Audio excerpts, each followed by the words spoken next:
Halo semuanya, selamat sore. Perkenalkan nama saya Philip Barnas Nagas dengan NIM 2002010029, program studi akuntansi perpajakan semester 3, mata kuliah PPN dan PPNPM, dosen penggabung yaitu Ibu Perawati SE, AK, MSI, CA. Dalam video ini saya akan menjelaskan tentang tugas yang ketiga, itu tugas PPN dan PPNPM.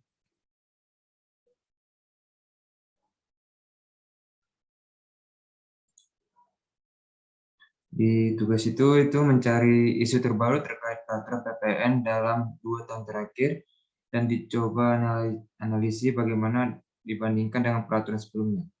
Berikan penjelasan perihal berikut ini dari sudut pandang Anda sebagai masyarakat pengguna PPN dan dari sudut pandang Anda dari sisi negara. Di sini saya mendapat isu tentang tarif PPN naik dari 10% menjadi 11%. Pemerintah bersama Dewan Perwakilan Rakyat atau DPR RI sudah menyetujui rancangan Undang-Undang RUU Ketentuan Umum dan Tata Perpajakan KUP. RUKP ini berganti nama menjadi RUU Harmonisasi Peraturan Perpajakan atau HPP dan kini sudah disahkan dalam rapat paripurna DPR menjadi Undang-Undang HPP.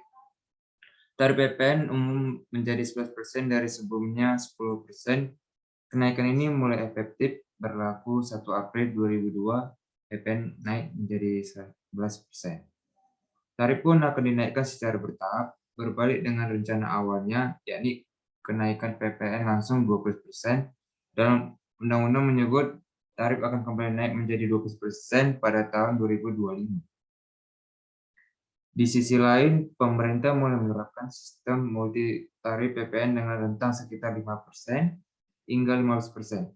PPN sendiri merupakan salah satu jenis pajak yang paling sering bersinggungan langsung dengan masyarakat. Ini karena hampir semua barang dijual di tanah air terkena pajak PPN. Ini saya dapat info tarif pembayaran PPN sebelumnya. Dilansir dari online pajak, tarif PPN menurut Undang-Undang Nomor 42 Tahun 2009 Pasal 7 adalah sebagai berikut. Yang pertama, tarif PPN pajak pertambahan nilai adalah 10% yang sebelumnya. Kedua, tarif PPN pajak pertambahan sebesar 0% diterapkan atas ekspor barang kena pajak berwujud, ekspor barang kena pajak tidak berwujud, ekspor jasa kena pajak. Tiga, tarif pajak mengenai dimaksud ayat 1 dapat berubah menjadi paling rendah 5% dan paling tinggi 15%, sebagaimana diatur oleh peraturan pemerintah. Sudut pandang saya sebagai masyarakat itu akan berdampak buruk pada ekonomi yang menengah bawah, dan juga akan bisa menghambat pemulihan ekonomi.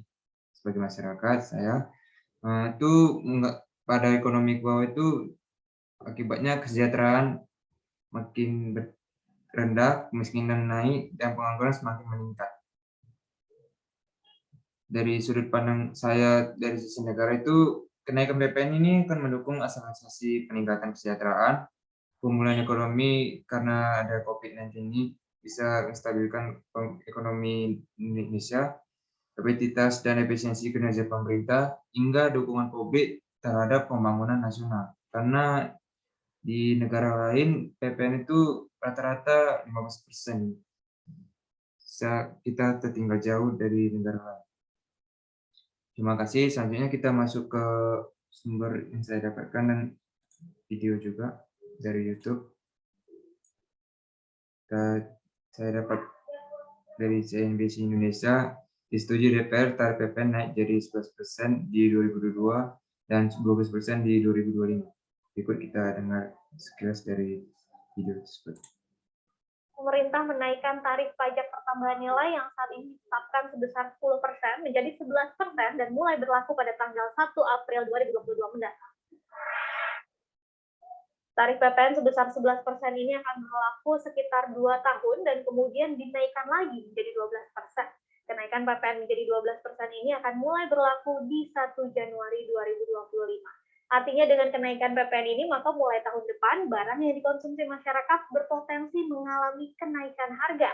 Sementara itu, pemerintah juga menetapkan PPN sebesar 0% atau tidak dikenakan PPN untuk ekspor, yakni ekspor barang kena pajak berwujud, ekspor barang kena pajak tidak berwujud, dan ekspor jasa kena pajak. Berikutnya ini kita masuk ke perubahan aturan PPN dalam Undang-Undang Harmonisasi Peraturan Perpajakan yang disampaikan oleh Ibu Sri Mulyani, yaitu Menteri Keuangan. PPN dikenakan pada seluruh barang kena pajak dan jasa kena pajak, namun kita memberikan fasilitas pembebasan PPN. Ini terutama untuk barang kebutuhan pokok sesuai yang disampaikan oleh masyarakat luas. Di sini ada pengecualian objek PPN dan hasil PPN. Itu yang pertama, pembebasan PPN terhadap penghasilan menengah dan kecil tetap tidak perlu membayar PPN atas konsumsi kebutuhan pokok, jasa pendidikan, jasa kesehatan, dan layanan sosial. Berikutnya yang kedua ini kita masuk di tarif umumnya itu tarif PPN sebelumnya itu 10% berlaku dari sampai dengan Maret 2022. Akan menjadi 11% pada mulai 1 April 2022. Dan sumber yang saya dapatkan dari tentang PPN naik dari 11% ini dari kompas.com dan juga YouTube dari CNBC Indonesia dan Kompas juga. Terima kasih. Demikianlah hasil presentasi yang bisa saya sampaikan. Jika ada salah kata dan pengucapan, saya minta maaf. Sekali lagi, terima kasih.